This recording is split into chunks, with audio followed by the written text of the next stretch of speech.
Om Sahana Vavatu Sahano Bhunaktu Sahaviryam Karavavahai Tejasvinavadhitamastu ma vidvishavahai. Om Shanti Shanti Shanti. Om Sadashiva Samarambham Shankaracharya Madhyamam Asmadacharya Paryantam Vande Guru Paramparam Shruti Smriti Purananam Alayam Karunalayam Namami Bhagavatpadam Shankaram Lokashankaram Shankaram Shankaracharyam Keshavam Badarayanam Sutra Bhashya Kritau Vande Bhagavantau Punah Punaha Samasta Jana Kalyane Niratam Karunamayam Namami Chinmayam Devam Sadgurum Brahma Vidvaram. Om Bhadram Karnebhih Shrunuyama Devaha Bhadram Pashyemakshabhirya Jatraha Sthirairangai Stuštuvagum Sastanubhihi Vyashema Devahitam Yadayuhu Swasti na Indro Vriddhashravaha Swasti na Pusha Vishvavedaha Swasti nastarksho Arishtanemihi Swasti no Brihaspatir Dadhatu. Om Shanti Shanti Shanti. Hari Om, salutations to all. So as a response to the question that was asked by Sukesha, that where is the Purusha, Shodashakala Purusha, Ko Asau Purusha Iti, Kva Asau Purusha Iti. Pipalada Rishi in the second mantra says, Tasmai Sahovacha, Iha eva anta sharire saumya. Here in this very body, O dear one, Sa Purushaha, that Shodashakala Purusha is there. And Yasmin Neta Shodashakalaha Prabhavanti Iti. And from this Purusha, these 16 kalas, they manifest, they stay, and they again disappear into that. Now, we saw the one part of the commentary, and in that we saw that the realization of the self, the Shodashakala Purusha. So Shodashakala Purusha is the very consciousness that is the enlivener of this entire universe.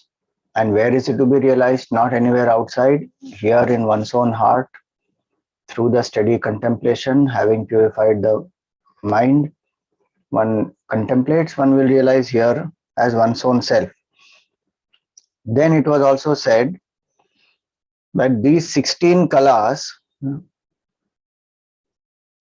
so the Purusha with the 16 kala is called Sakala Purusha. By itself the Purusha is Akala. Akala means no kalas. By itself Purusha does not have any parts. But when we see the world, then from where did this come? It came from the Purusha. And so these 16 kalas are not to be considered as by themselves real. They are an appearance. Purusha can be without the 16 kalas. 16 kalas cannot remain without the Purusha. So it was said that this Adhyaropa, it is done so that the ignorance of the Purusha goes away and one comes to realize the truth. Because today we are stuck in the kalas, we have forgotten Purusha. Like when we see the snake, then we have forgotten the rope. Though the snake is nothing but a rope only appearing in a different way.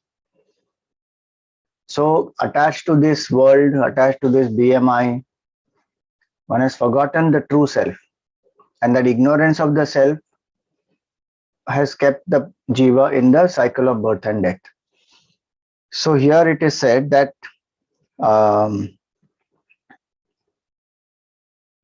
the 16 kalas are only an adhyaropa, they are only a superimposition.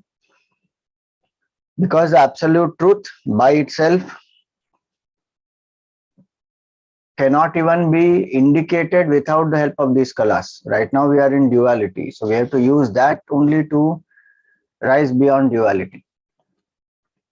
So though the supreme individual infinite consciousness is without any parts, without any kalas, without any modifications, unborn, unchanging, imperishable, yet through the kalas it will be indicated. And so one should not think that these kalas are real and a part of that Purusha, because Sodasha Kala Purusha, the Purusha who has 16 parts, Purusha doesn't have any parts. Purusha is partless, nameless, formless, attributeless. But this superimposition is done, Adhyaropa is done, which will be negated also. Any Adhyaropa which is done, it will be negated. That is the methodology of Vedant. And when the Adhyaropa is negated, it will take away with it the wrong notion that is called Adhyasa, and what remains is only absolute truth. Like we saw last time, that if there is a snake and then the fear of snake has bit me and I'm going to die, all that is there. Then slowly it is said, okay, there is actually only a garland there. So the moment that person thinks, oh, there is only a garland there, then the snake has not bit me, I'm not going to die, the mind has become quieter. Then to that person it is said, there is neither garland nor snake, there is only rope. And then one is able to see. In the first state, if one is told that, there is no snake there, one says, what are you talking? I'm going through the pain and I'm going through suffering and you are, being unsympathetic, all that. So that is just a simple example. Technically, it may have, example limitations are there. Or like we saw, the food which is there. Now that food which is stuck on the plate. Now to clean that, we will take some soap. And with the water, when we clean, then the food particles also are gone and that soap also is gone. The vessel remains clean then. In the same way, Adhyasa is like that food, wrong identification, ignorance, all that. And then the Adhyaropa is what Vedant says, Panchakosha Vivek, Avasthatraya Vivek, or the Shodashakala Purusha. By itself, the self doesn't have any kosha, does not have any avasthas, does not have any kalas. But it will be superimposed. It is like the soap. Then the water is the apavada. So that soap is that adhyaropa. And then water is that apavada. The whole thing gets cleaned up. There's no food, there's no soap, vessel remains. So this way, this method is used. Now, that is where we saw that there are some various viewpoints of people that Shankaracharya mentions, because he goes in detail on this topic. So he said some people think that just like the ghee melts when the fire is lit, in that fire when the ghee is put, it will keep melting. So in that same way, this pure consciousness which is appearing in this form of different objects and this different kalas, etc., it keeps getting created and keeps getting destroyed. That is some people's opinion. Then there are other people who say that when all the objects are withdrawn, there is no consciousness. Ultimate is blank, shunya, nothingness. Shunyameva sarvamiti apare. Then some people say that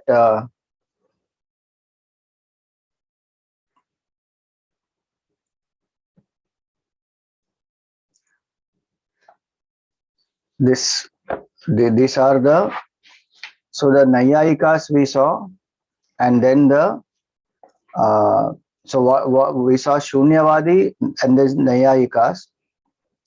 What the Nayayikas say, that the illuminer, the consciousness or this Purusha, it will keep enlivening and changing with every object that rises. Right.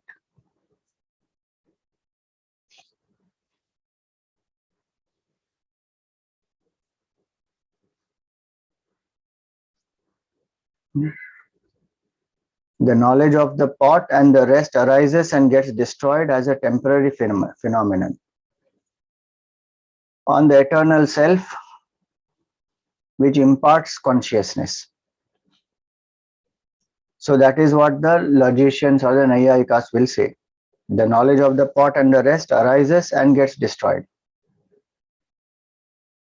So consciousness is that which remains eternal, and in presence of that consciousness, this knowledge keeps rising and falling. Consciousness, we may say, but that is what Vedant is saying. So Vedant is saying that those objects are also an appearance of this consciousness only. That's Adhyaropa. By itself, consciousness doesn't have any objects. The 16 kalas and parts it does not have.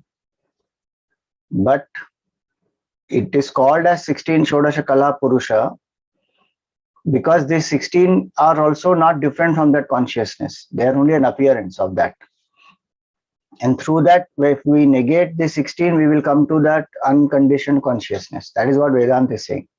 The logicians say no object exists independent and the consciousness only lends the illuminating factor. So the knowledge of consciousness rises in us.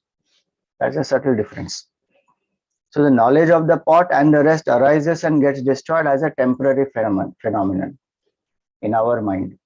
The knowledge of the pot rises, then the knowledge of the, let us say, cloth rises. Ghata and Pata, there is a famous example Shankaracharya uses. So the knowledge of the pot rises, then the knowledge of the cloth rises. So the knowledge of pot is destroyed, knowledge of cloth has come. Then knowledge of an apple, let us say, then the knowledge of cloth is gone. So this apple, this pot and this cloth, all these, they are objects by themselves and they are illumined by consciousness. Like we see in the, let us say, in this light, different objects are there. The different objects are illumined. The objects are different, light is different. So that is a logician's idea.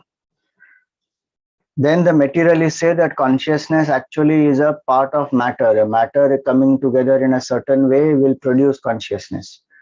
And that famous example they give is the green betel leaf, white chuna, brown supari will come together, then red color will be produced. So matter in a certain combination, when it is arranged, then it will give rise to consciousness. Please remember, don't forget the main discussion. Main discussion where Vedant is saying is this Shodasha Kalas, they are only superimposition on the Atma.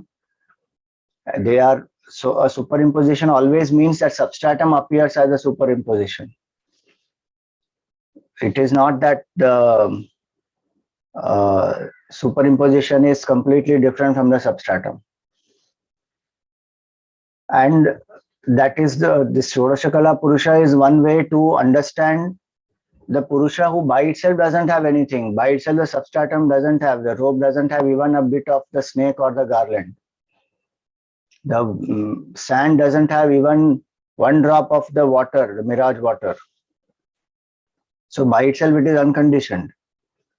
But then using the conditionings and then dismantling the conditionings, one will arrive at that unconditioned self. So that is the main discussion. These different viewpoints are given just so that the clarity is there that how this Shodasha Kala Purusha is Akala and appears as Sakala. Sakala, Akala and Sakala. The other schools of thought don't uh, ascribe to this, or they don't propagate this standpoint. So then why are they brought in? So that one has more and more clarity that how can consciousness be a product of matter? Matter itself is perishable. How can the infinite be a product of a perishable? Because anything that is produced is already finite, it is perishable. Like that, each of these views are just to make us understand that what Vedant is saying and why people are the Rishi says is in your own heart. So here, these views having given these views, then this refutation happens in one shot. So he says here, Shankaracharya ji gives the quotations of the scriptures. So he says that Satyam Jnanam Anantam Brahma, Prajnanam Brahma, Vijnanam Anandam Brahma, Vijnana Ghana Eva. All these, they very, very clearly point out that consciousness does not uh, belong to matter. Consciousness knows no decrease or increase, and yet appears diversely through the attributes of the limiting adjuncts. It is nothing but the self, which is in fact borne out by such Vedic texts. All these quotations are given. So it only appears diversely. It has not become these, nor is it completely different from these, nor is it going through modifications, ups and downs because of this. So now, having said this, that is where we had stopped. After these quotations are given, that's where we had stopped. So from there we continue the commentary. Swarupa vyabhicharishu padartheshu chaitanyasya avyabhichārād yatha avyabhichārād yatha yatha yo yah padartho vijñāyate tatha tatha ज्ञायमानत्वाद एव तस्य तस्य चैतन्य अव्यभिचारित्वम्. What object is known by us in which way, that object being what it is itself is a proof that consciousness is separate from it and not affected by it. That's the meaning of this line.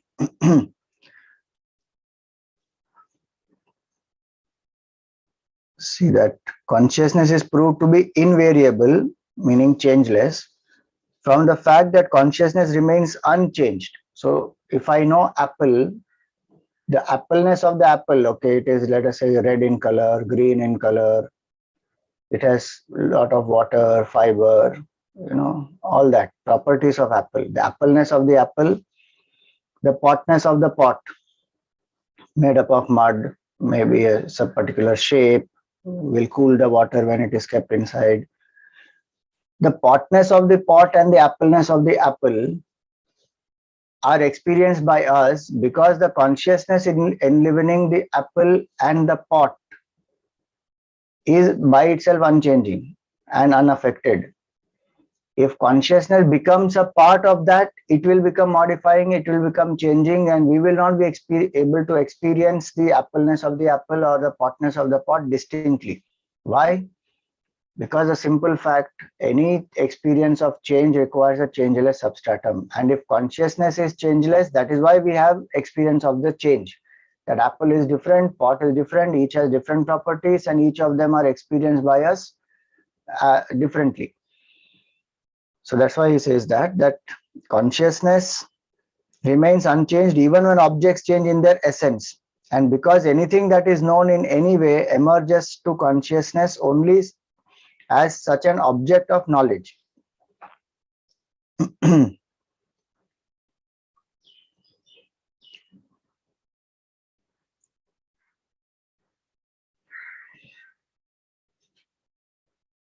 So further it is said here that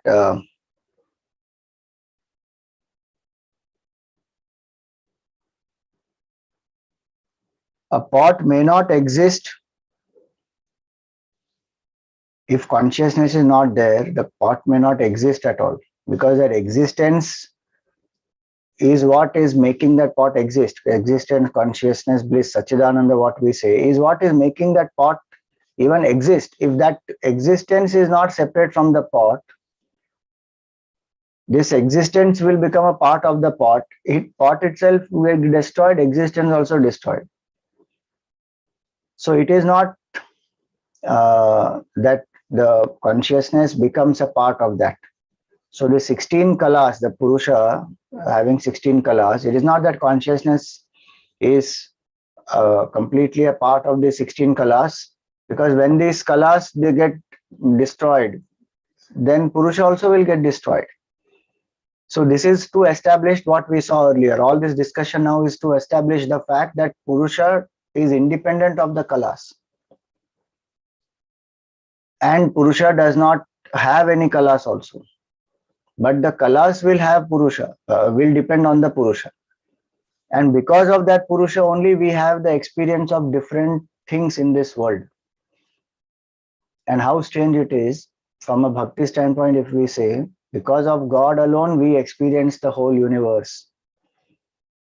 But we get attached to this universe, and then we say, which God, what God? There is no God. It is all product of nature, and all kinds of arguments one has. So that's why Shankaracharya brings that up here. And he says that the pot may not exist even when there is consciousness of it. Or the objects may vary essentially while the knowledge persists. So objects keep changing, but the consciousness enlivening it is the same. And this object of knowledge cannot be there without this consciousness. So neither object will remain nor the knowledge of it will arise without the presence of consciousness. So that's what this means. Now, going further, Vastu Tattvam Bhavati Kinchit Na Jnayate iti cha Anupapannam Rupam cha Drishyate na cha asti chakshuriti yatha. So somebody then raises this objection.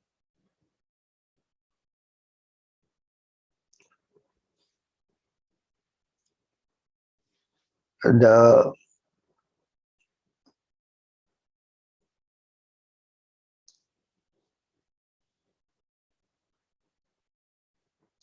Vastu Tattvam Bhavati Kinchit.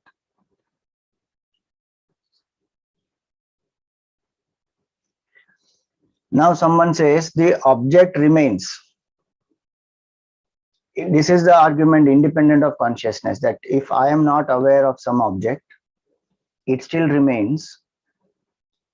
Vastu Tattvam Bhavati Kinchit. But it is not known to me. So Shankaracharya says, it is like saying that form can be seen, but there is no eye.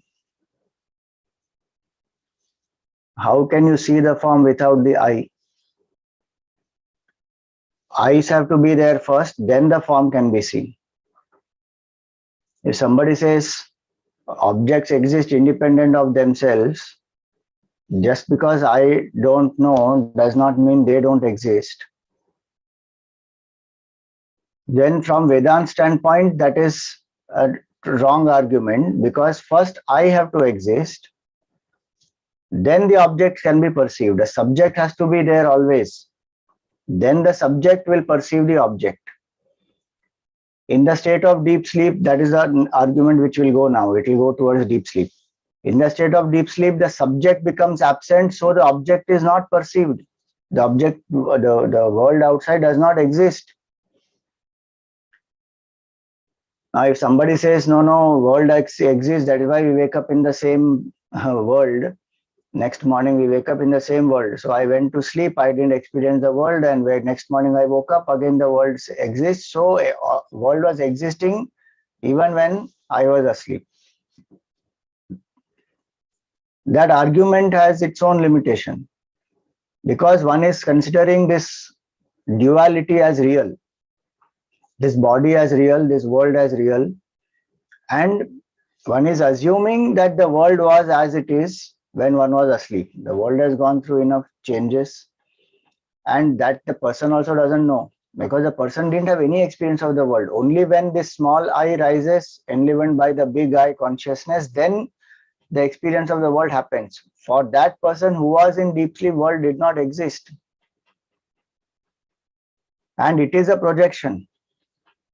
That is what the difference between that Bahujivavad and Ekajivavad is, that we think the world is real and then we are born into that world. Vedant is saying, no, you are real and world experience is rising and falling in you. You are not this Mr. So-and-so. That Mr. So-and-so also is a part of the world only, the changing thing. The changeless consciousness in you is you, in which this whole experience rises of the world when one is in waking state. It goes away, one goes into dream state, another world gets created, then one still goes into deep sleep, then both these worlds get negated. So it's a shift of identity. If I hold on to this identity that I am born inside the world, that means the I think world is real, body, mind, intellect is real, and so this BMI is born into the world. So even when the BMI was asleep, the world continued to exist independent, which is a regular view that all of us have because we hold on to one identity. Vedant says, no, are you that identity?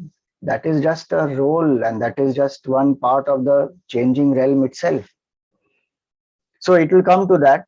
This deep sleep discussion will come now. So the object does not exist independent of consciousness. It is the consciousness which exists independent of the objects. The kalas, that's what this line means. Then he says, Vyabhicharati tu gneyam, na jnanam vyabhicharati kadachidapi gneyam gneya abhave api gneya antare bhava jnanasya. So the objects of knowledge, they can keep changing. But the illumining consciousness does not change. So remember here, the word gneyam means object of knowledge, whatever is to be known, whatever is known as other than I, the real I, that is the object. And gneya and jnanam here does not mean knowledge of some object or the objective knowledge what we think. Jnanam here is the consciousness itself. So objects changing does not affect consciousness. That is what we are saying here. That the vyabhicharati tu gneyam, what is known, what is seen by us, experienced by us, felt by us, all that which is the realm of known, that will keep changing. Na jnanam vyabhicharati kadachit. The illumining consciousness doesn't go through any change. Whatever be the known, kadachit api gneyam. And gneya abhave api, even if the objects of knowledge disappear, meaning like in deep sleep, none of them exist. Agneya abhave api jnana antare bhavat ajnanasya.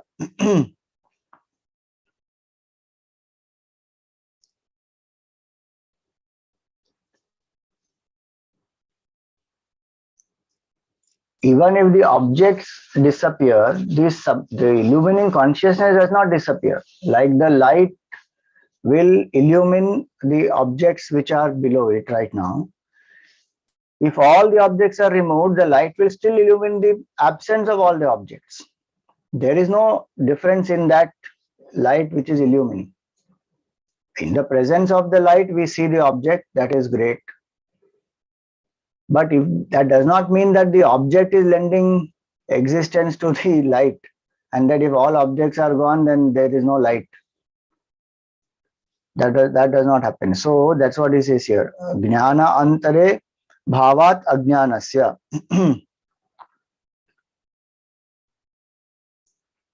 Why?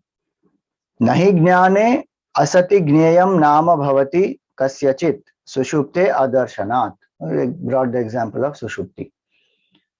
Because if you say that consciousness disappears then what, who, there is no way to know anything, because the ultimate existence and knowledge principle is consciousness. Without the consciousness enlivening the mind and the senses will not function, will not even know anything.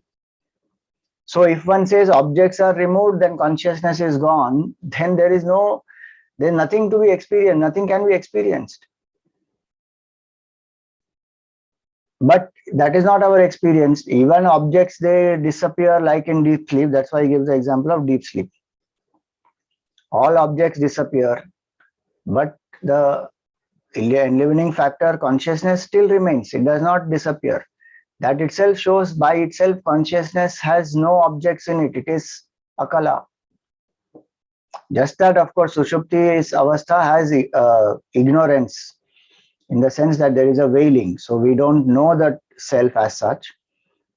But that's an example to make us understand that even if all objects are removed, I still remain, which means I am that pure existence which is imperishable. Objects may come, objects may go, including the BMI, because in that state BMI are dormant. We don't experience the BMI.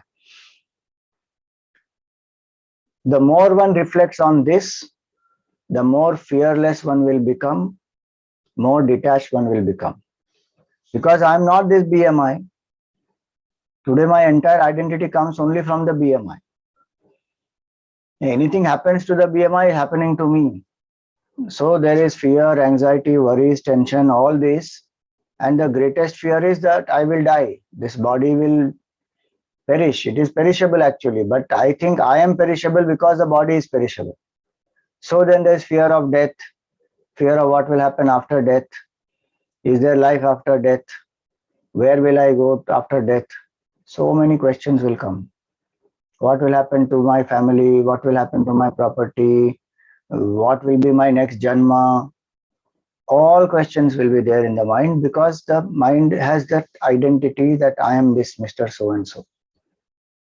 The more one says that even if all the objects are gone, there is one consciousness, and by itself that consciousness is object free, is objectless, is awareness it is. Though it illumines all objects, it appears as all objects, but by itself it is objectless. And I am that consciousness. So now that Shankaracharya has given this example of deep sleep, now the discussion goes in the direction of deep sleep, about deep sleep itself, and all kinds of possible permutations and combinations are brought up as the objection, and Shankaracharya refutes all of them. See, one by one we'll see. So first objection comes, Jnanasya api sushupte abhavad jneyavat jnana swarupasya vyabhichara iti chet. So his question is that since even consciousness is not perceived in sleep, just because it does not exist there, then therefore it follows that knowledge in itself is inconstant, just like an object. Consciousness is not perceived in sleep. So he is saying there is no consciousness also in sleep. Deep sleep. Please remember, when we say sleep, it is deep sleep. So consciousness also is not there in deep sleep. So just like the objects have disappeared, consciousness also disappeared. That's the argument of the Shunyavadi, right? And because of that, we say consciousness also changes and object also changes. Both are changeable only. Shankaracharya says, no. Gneya avabhasakasya jnanasya lokavad gneya abhivyanjakatvat savyangya abhava aloka bhava anupapatti vat sushuptehe vijnana abhava anupapattehe. So Shankaracharya says, no, to say that is not correct. Why? The consciousness, just like the light, is illumining the presence of the objects and the absence of the objects. The absence of the object does not mean the light will become absent. That may happen with today's technology, one may say that, but that's, please remember, limitation of example. If you suppose with all the sensors and all that, you bring the hand below it, then the light will happen. If you take the hand away from it, the light will close. I don't give that example. That is the limitation of the example. Ordinarily, if the light is on, objects are seen below it, and we remove the objects, light will still remain. Light does not become off. So that's what he says. Just like the light does not disappear when the objects disappear, in that same way, one cannot say that consciousness is not there in deep sleep.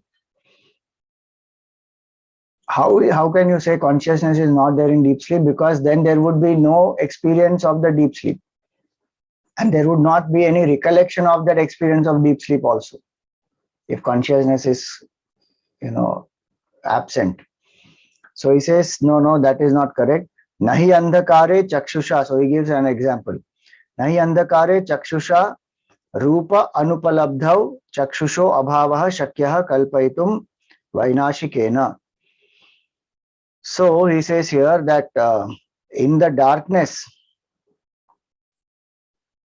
even those people who are believers of this Kshanika Vijnanavad, they are called as the Vainashikas.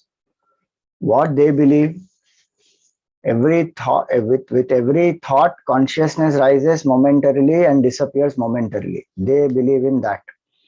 So the consciousness that enlivens the thought that this is a pot is different from consciousness that enlivens the thought that this is a cloth. That is different from consciousness that enlivens the thought this is an apple. They believe in this momentary consciousness. Kshanika Vijnanavad it is called. Kshanika means momentary. Vijnana, there is consciousness. So that is their belief. So he says that even those Kshanika Vijnanavadis, they will not accept that when the objects are not there, eyes become absent. Eyes are there, so I see objects. But if all objects are taken away, it does not mean eye has gone. Even they will not accept this fact. So that is what Shankaracharya brings up, saying, so what are you saying that objects don't exist, so consciousness does not exist? That is not true.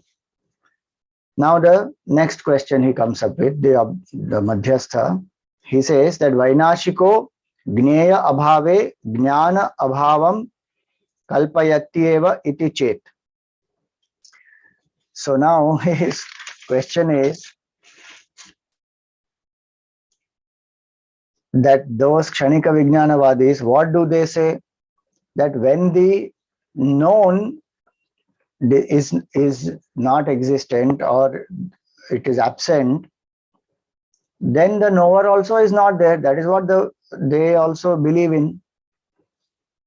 So the answer Siddhanti Shankaracharya gives is Yena tad abhavam kalpayet tasya abhavam kena kalpyate iti vaktavyam vainashikena tad abhavasya api gneyatvad jnana abhave tad anupapattehe.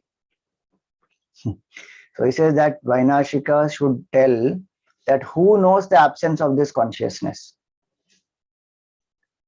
Meaning, when object is not there, consciousness also is not there. Only when object rises, consciousness is there. That is a momentary consciousness theory. So when the object rises, the consciousness also is there. When the object is not there, consciousness is not there. So the question is, if object is not there, consciousness is also not there, who is the knower of that absence of consciousness? There has to be some knower of that. It cannot be then nobody to know that, then that knowledge will not arise. So he says, Shankaracharya says, tell that Vainashika, that Kshanika Vijnanavadi, to explain that who imagines the absence of that consciousness, or who experiences the absence of this consciousness if consciousness also disappears with the disappearance of the object. Now explain that.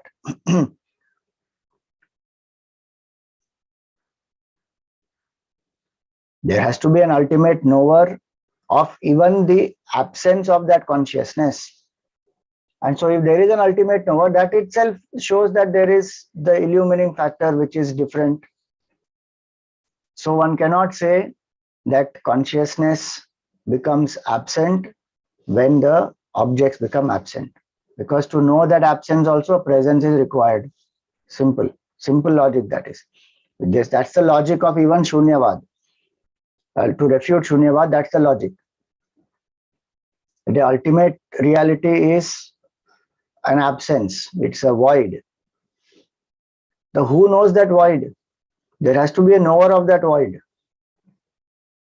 If ultimate reality is a non-existence, then we are contradicting ourselves by saying non-existence exists. How can non-existence exist? It does not exist by itself. There has to be an enlivening entity which enlivens that also. There has to be a presence to recognize also the absence. So if both the knower and the known, consciousness and the object they become absent, who knows their absence? If nobody knows their absence, then their absence cannot be known. There has to be an enlivening entity by which we know the absence of both. Hence he says that argument is not acceptable. So the Madhyastha brings another argument. Jnanasya jnaya vyatiriktatvat jnaya abhave jnana abhava iti chet. The object and consciousness are inseparable. See, jnana jnaya se abhinna hai. Jnanasya jnaya avyatiriktvatvat. So the object of consciousness and consciousness both are same. This is another standpoint. Okay, don't confuse with the earlier one. That Vainashika standpoint over. Now in this context, if he says that object of consciousness and consciousness are not separate from each other. It's Vainashika argument only continuing. If they are not separate from each other, then when the objects disappear, consciousness also disappears. Jnaya abhave jnana abhava iti chet. Again Shankaracharya says no, na abhavasya api jnayatva abhyupagamad abhavo api jneyo abhyupagamyate vainashikaihi nityascha tad avyatiriktam cha avyatiritam chet jnanam nityam kalpitam syat tad abhavasya cha jnanatmakatvat abhavatvam vang matram eva na paramarthato abhavatvam anityatvam cha jnanasya.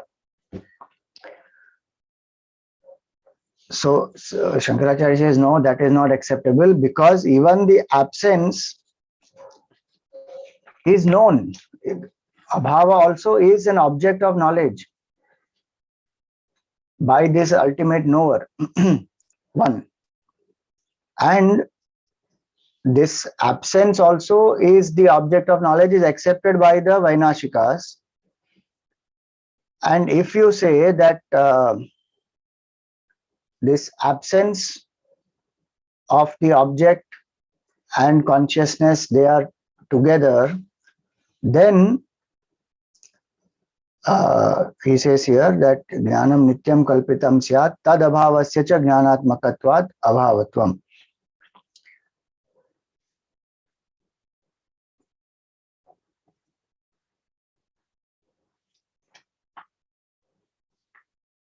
If the knowledge, if the consciousness and the object are one together, then both are eternal, because the knower is eternal. The known keeps changing. Now, if you say knower and known are together, and so the absence of the known creates absence of the knower, then both will become eternal, or both will become completely perishable. So that's what he says.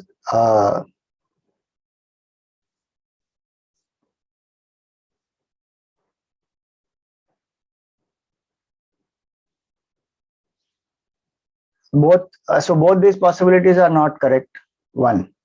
Two, the argument that he also raises here is that the absence of the object is known by consciousness.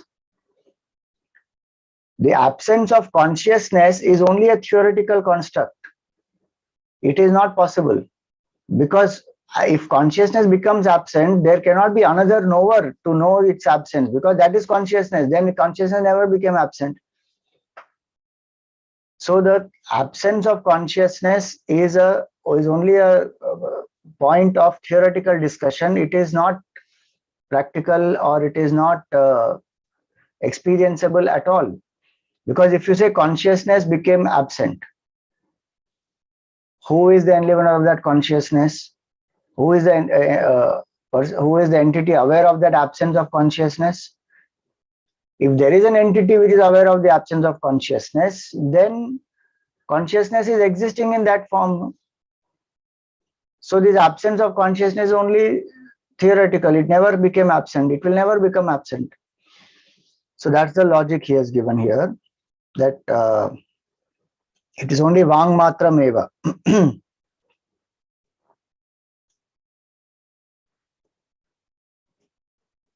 So the absence of consciousness and the non-existence of consciousness is not possible at all. Why? Nacha nityasya jnanasya abhava nama matra adhyarope kinchit naschinnam. Kinchin naschinnam.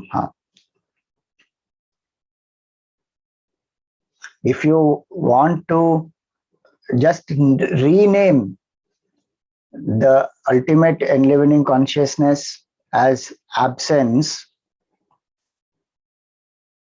then it does not matter to us. You want to call it consciousness or you want to call it absence, that is up to you.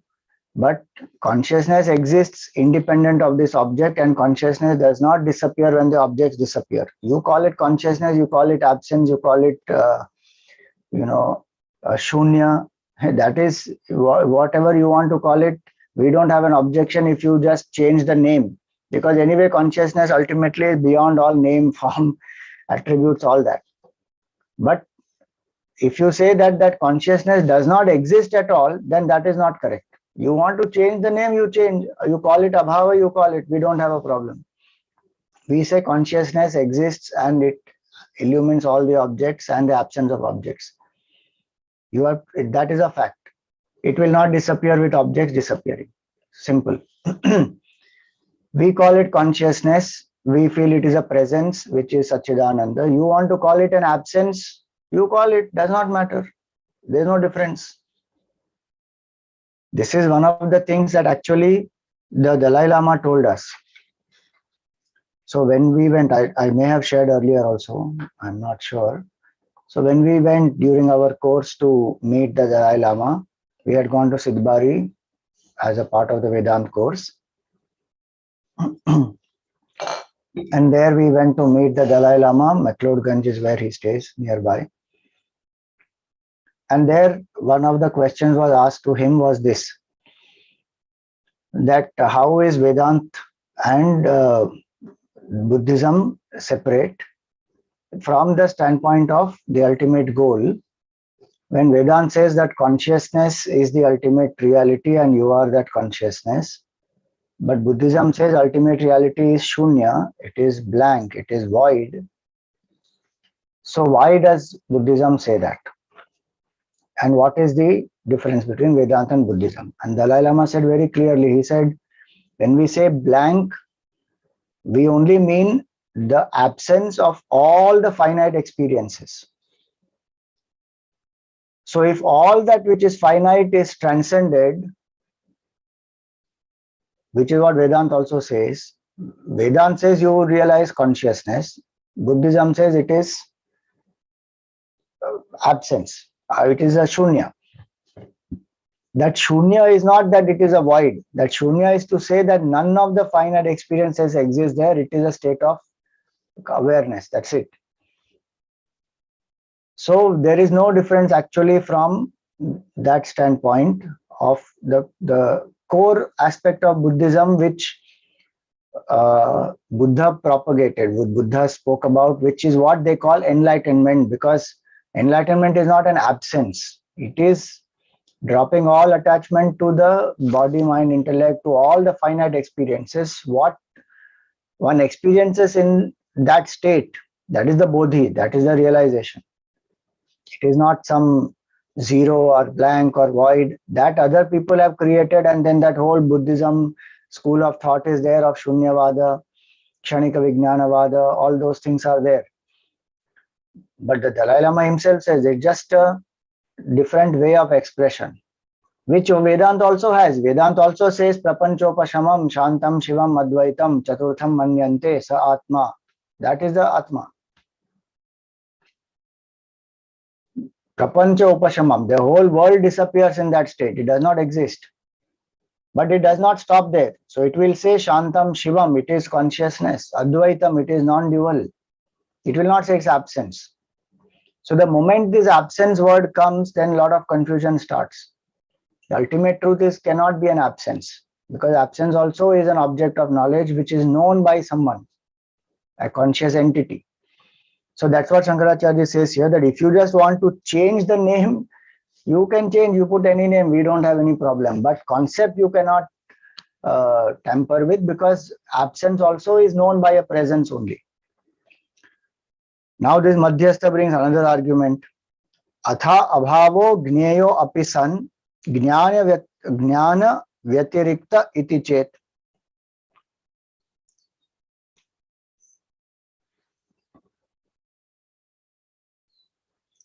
So the question that he raises is that if the absence is also an object of knowledge, then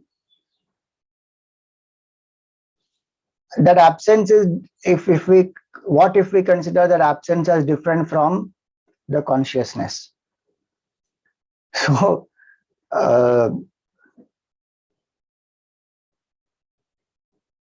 Shankaracharya says, na tarhi gneya abhave jnana abhavaha. He says that is correct, because if absence is an object of knowledge of the consciousness, then of course the object is different, consciousness is different. They cannot become, they are not one.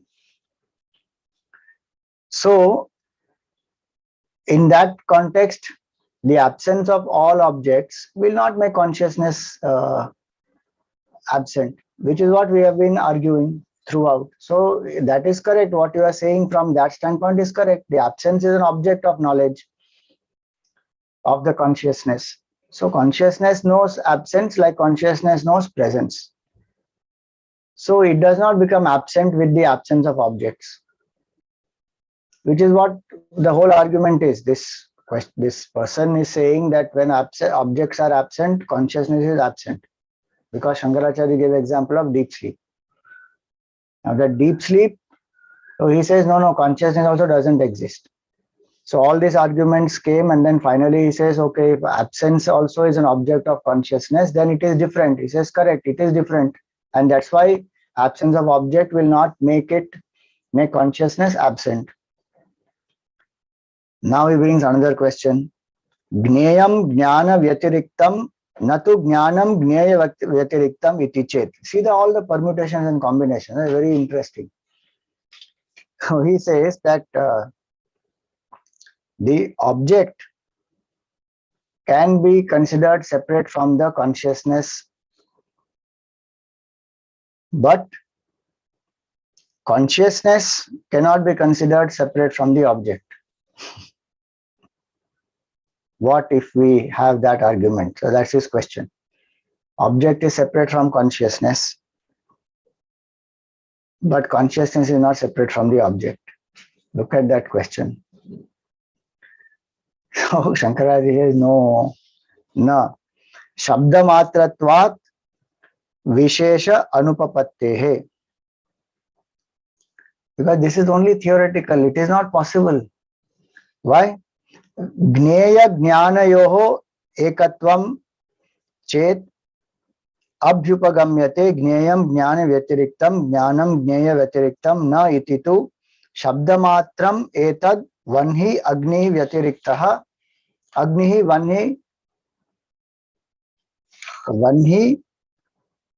vanhihi agni vyatiriktaha agnir na vanhi vyatirikta iti yadvat abhyupagamyate. Gneya vyatireke tu jnanasya gneya abhavo jnana abhava anupapattihi siddha. He gives an example. He's saying this is only a theoretical construct. What are you saying? It is like saying that vanhi is separate from agni. So these two words mean the same, fire. Vanhi also means fire, agni also means fire. So he says that, okay, fire, vanhi is one with agni, but agni is separate from vanhi. How can you say that? It is not possible. So if you say object and this consciousness, so object is different from consciousness, but consciousness is not different from object, then how there will be oneness? If B is equal to A, B and A are one, so the argument is saying B and A are one, but A and B are not one. Such an illogical thing. How can you say? See, this combination this person is creating. I mean, this objection, of course, Shankaracharya has raised through the Madhyastha. But the idea is to get the clarity and conviction that consciousness is independent of all the objects, and that is the Purusha, that is the pure self, that is our true nature. It is going in that direction. Gneya abhave adarsanat abhavo jnanasya iti chet. So now he says that in the deep sleep state, when object is not perceived, the absence of all the objects also means the absence of consciousness, because even consciousness is not perceived in the deep sleep state. So it is only complete absence of both subject and object. So he says, na sushuptehe jnapti abhyupagamat vainashikaihi abhi upagamyatehi sushupte api jnanastitvam. So he says, no, that is not correct, because the existence of the entity which knows the absence of everything is accepted even by the Vainashika. They have not denied existence of the knower in deep sleep, because there has to be an entity that knows. So you cannot say that just because objects are not perceived in deep sleep, consciousness also is not perceived in deep sleep. Because who knows, when we wake up, who is the one who is recollecting, I slept peacefully without any dreams, or I had a power nap, or I had a dreamless sleep, I slept like a log of wood, I knocked out, I didn't know anything. Who knows that? So there cannot be the absence of consciousness in that state. Tatrapi gneyatvam abhyupagamyate jnanasya svenaiva iti chet. So now he says that in that state, in the deep sleep state,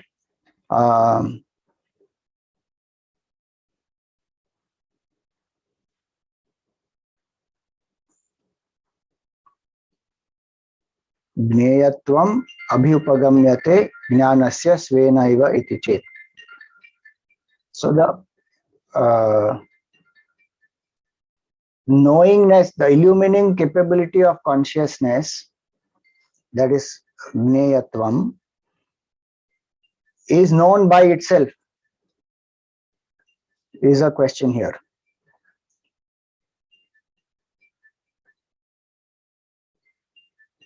A little confusing question is this, because these words Gneya and Jnana, they create that confusion.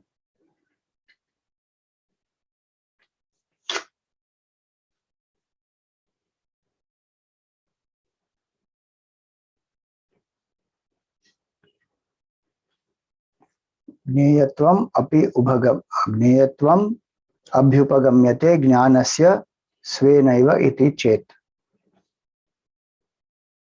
If knowledge remains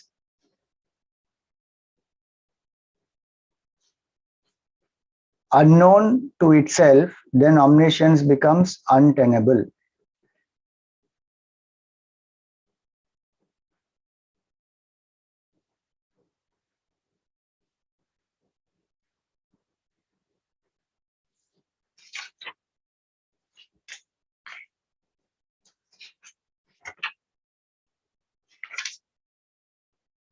How is that?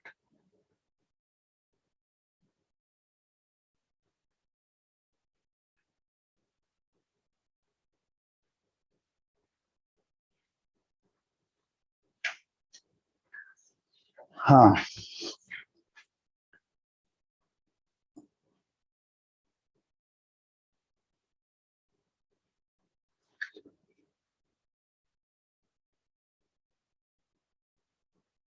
There's some confusion in the translation. In Hindi they have written उस अवस्था में भी ज्ञान का ज्ञेयत्व स्वयं अपने से ही माना जाता है.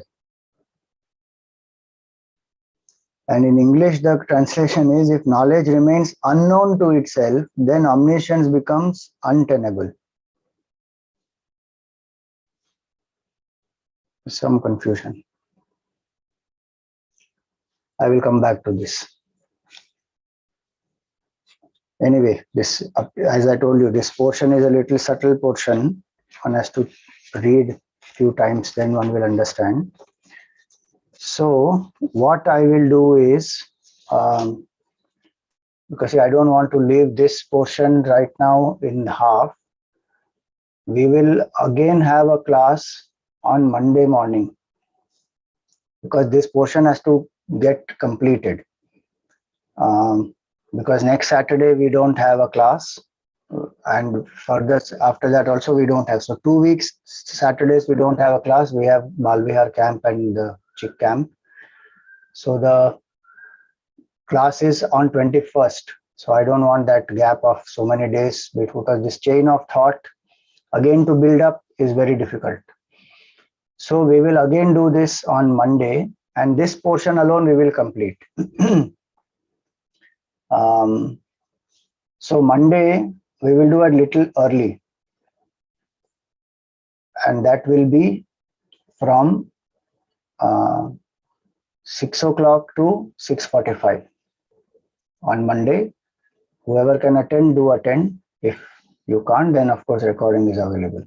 So 6 to 6:45 we will do this portion of the second mantra that we will complete on that day. Okay, any questions for today?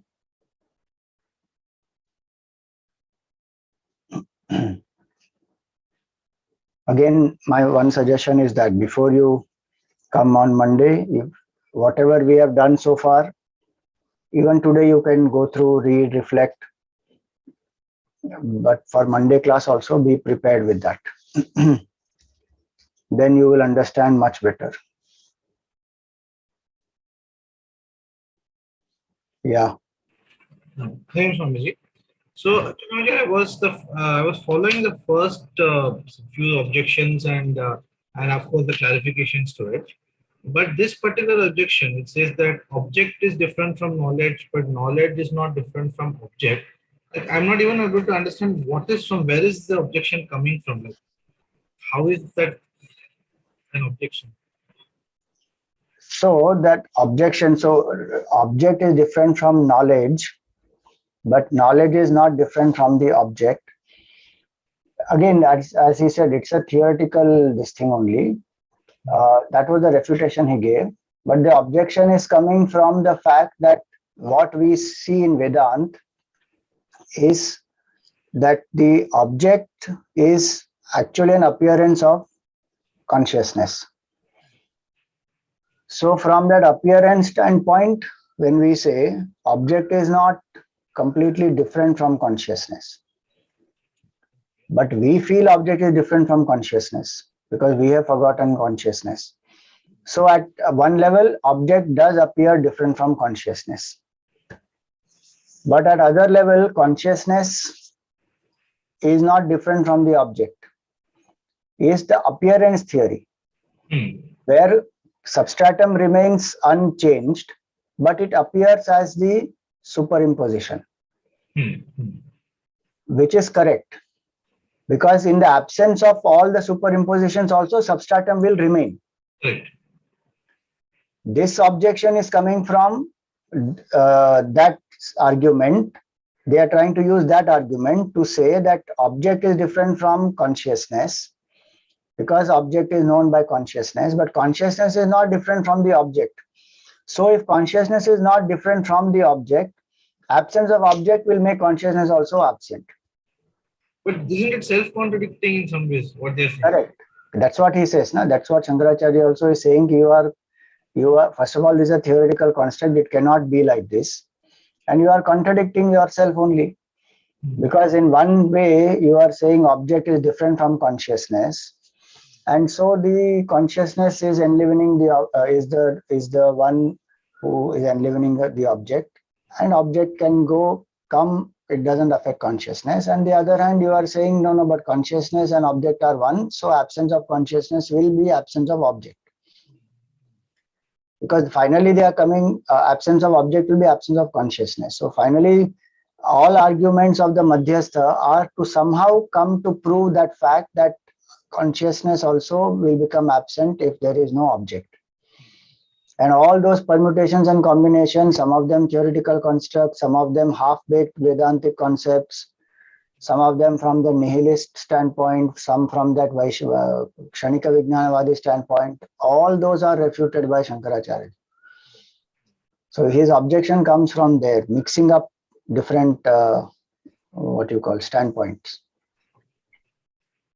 And that's why that example of fire and this one he gives. They are one actually. If anything is, if you say A and B are together, then you can't say A and B are together, but B and A are not together. That's a very weird thing to say.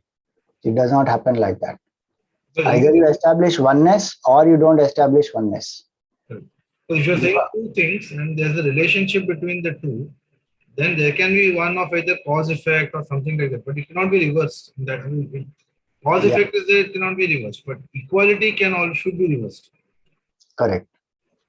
Cause effect cannot be reversed in the sense cause is before and effect is after.